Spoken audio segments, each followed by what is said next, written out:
Hi everybody, Angie Weeks here. I've got such a special treat today.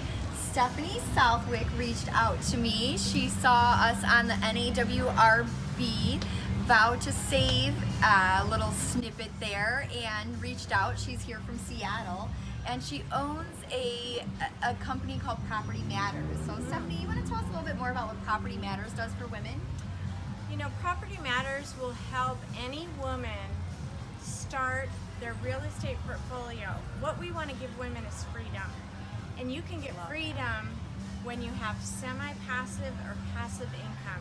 And real estate is one of the best ways to get that. So we're helping women create avenues of real estate ownership, starting with your own home.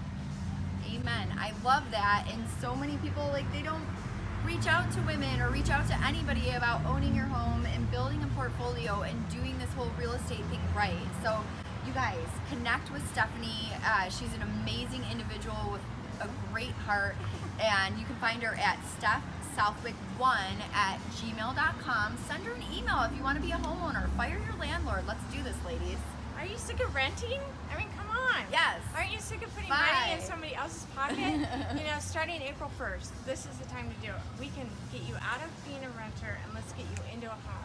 And then you won't have to worry about it anymore. Absolutely. Okay. Girl power. Yay. All right. Bye, Thanks, guys. Have a Angie. good one. Take care. Thanks for reaching out, Stephanie. Oh, It's thanks, great to meet you. Angie.